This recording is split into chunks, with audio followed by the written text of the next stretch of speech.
In yesterday's video, we met the crew and soldiers that make up the boots on the ground of a fleet. Those brave and weathered souls that take ground and resources from the enemy. But today, we're going to talk about the most iconic part of the Kharadron Overlords, the ships themselves. Models that stunned the wargaming community when they were debuted. Now there's not a ton of them, so I'll end the video just chatting about why I've enjoyed learning about Kharadron Overlords a bit, and we're going to start talking about the ships going from smallest to biggest. I'm going to start with the Grundstock gun hauler. Now this is another little technological marvel from the Grundstock Academy. If you remember from yesterday, the Grundstock Thunderers is kind of a college, if you will, dedicated to military warfare and the use of weapons. They're really the dedicated military branch of the faction. And they've come up with a very cool design for a ship. It's an extremely light aircraft piloted by only 2 Kharadron Overlords, and they're designed to dart and weave between the larger ships. And really they have 2 major roles: to take out smaller threats and targets so that the larger ships can focus on prime targets. So whatever the boss is, that's what the big guns need to be focused on. Let the Grundstock gun haulers go ahead and take out the smaller chaff units coming in. The second part is to intercept incoming fire from enemies. It's hard to fathom, but they really do act as sort of a quote-unquote meat shield for the defense of the frigates and the ironclad. This is something that translates from lore to tabletop as well. You can pass wounds over to the Grundstock gun hauler because that's what they're there to do.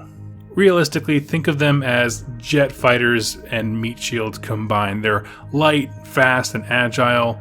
Really, they're a big gun platform. It's those 2 guys on the ship, and really it's realistically just a big gun with an engine built around it to kind of keep it in the air. Not really built for long sustained flight, but it is an important part of the army.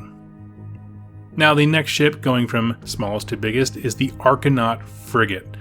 And these are the true backbone of the entire Kharadron Overlord faction, because no other ship has been designed, redesigned, and overgunned and produced as much as an Archanaut frigate. They embody the role and look of the Kharadron Overlords. An interesting fact is that they really have a small cargo bay, and that's, for a very practical race, actually a very big deal. Other ships dedicated to mining or fishing can hold several times as much material and stuff as this frigate can, but this is actually what makes the Archanaut frigate unique, because it sacrifices that space for incredible engines and weapon platforms. Because those other ships are incredibly slow, but relative to them, the frigate is lightning fast, and it has a massive armament to boot. So even though he's not carrying a lot of cargo, this is a ship that you'll see quite a bit defending a trade route. He's defending the people who are carrying the cargo. He can be leading a caravan and some such things. Now it's loaded to the gills with weapons, as I said before. And if something gets too close to it, you can even launch detonation drills, kind of obliterates everything nearby. And to see this kind of huge weapon platform coming from the sky with skyriggers attached to the side of it and gun haulers circling, this is kind of what it means to know fear in the mortal realms.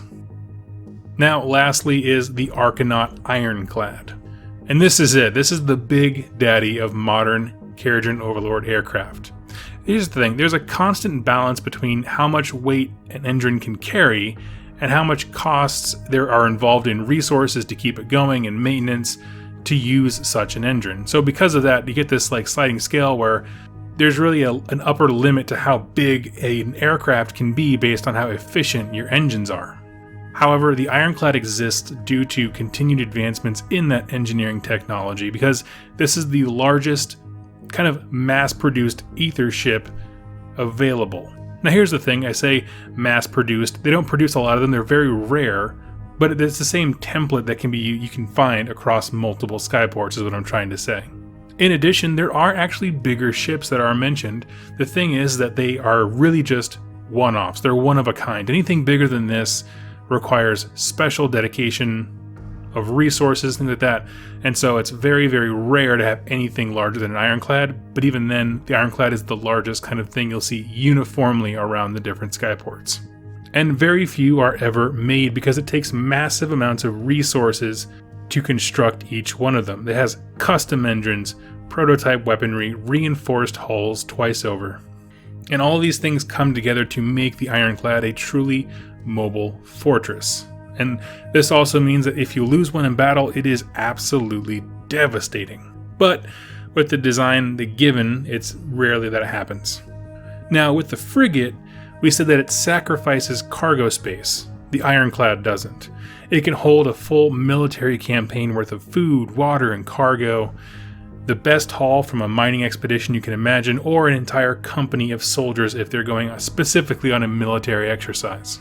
And it really is engineering and destruction given form, with its sky cannon, carbines, mines, torpedoes, crews on the deck shooting out, sky riggers attached to it.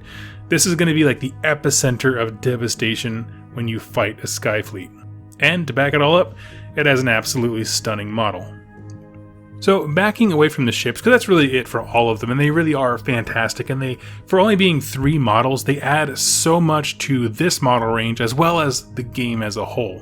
But I want to back away and just talk about Carriage and Overlords in general, because this is one of those factions that people want to play because the models are so astounding. Now, I have never claimed to be a competitive list-minded guy, but I've been told they're kind of in a rough place rules-wise, and I think part of that is because the game has just kind of evolved around them. The truth of the matter is, I think this faction will make its day in a comeback here. What I think really they need to focus on is the ability to maximize shooting and mobility, because those two hand-in-hand are very, very interesting.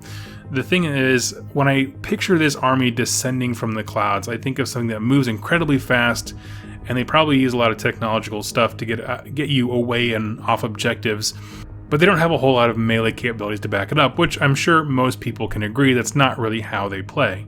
What seems to be the issue is they don't do the mobile shooting platform as well as some other armies can probably.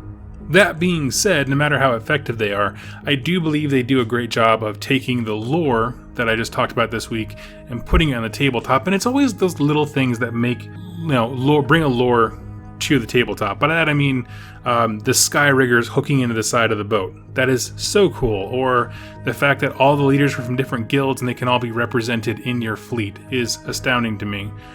The way that the Argonaut Company is kind of the crew and the deckhand and kind of the mining equipment look that they all have, and it makes a lot of sense.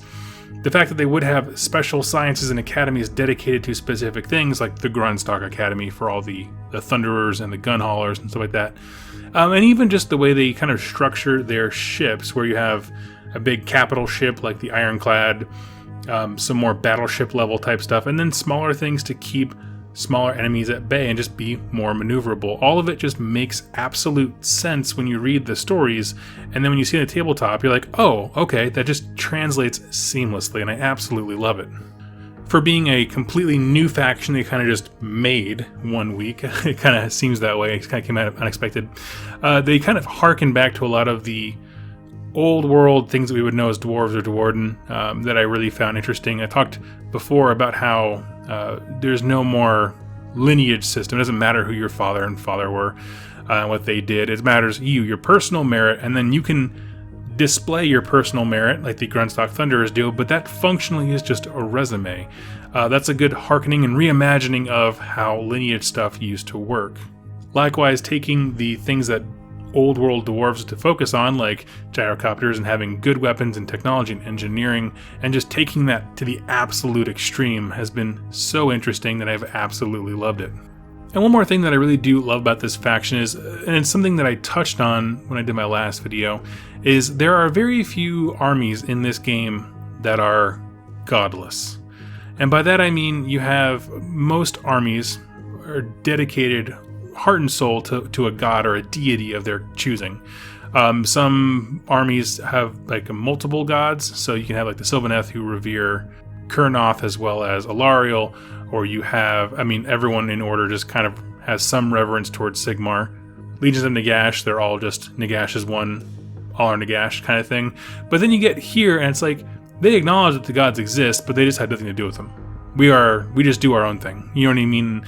It's kind of interesting. I didn't know they were going to go that route, and I found that particularly fascinating because I don't think I've seen a faction that in their lore emphasizes self-reliance. There's no prayers, there's no, a deity going to come save you, nothing like that. This is just, I've got me, I've got my boat, and I've got my gun, and that's all I need, and I absolutely love it. It's very, very different.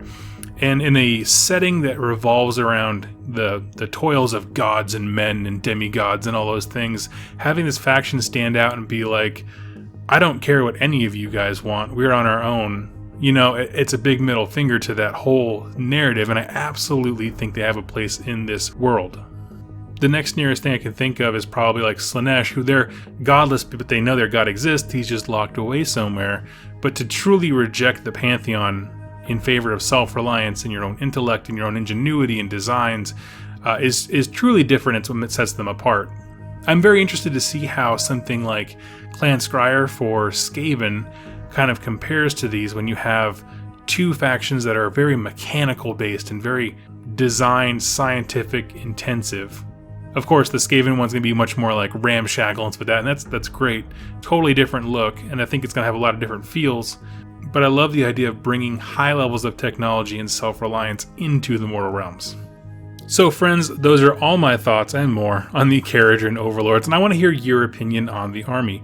Particularly as we wrap up here, tell me why they struggle so much in, say, matched play. And the reason I ask that question is because I frankly don't know. I have yet to actually play someone who plays Kharadron Overlords. I know Brent and Everyone Walls has an army, but he hasn't finished painting or assembling them yet. And there's no pressure on that, but I just haven't actually seen someone play them. So I'd love to know why. And also I want to hear what you love about the army. If you're someone who plays them regardless of effectiveness, I want to hear all about that, because that's the kind of stuff that I love to talk about. To me, passion and lore trumps effectiveness on the tabletop. But thank you all so much for joining me this week, and if you know someone who's interested in Kharadron Overlords, go ahead and send them this video. It would mean the absolute world to me. And with that out of the way, I look forward to seeing you in my next Age of Sigmar lore video. Thank you so much for watching, and happy wargaming.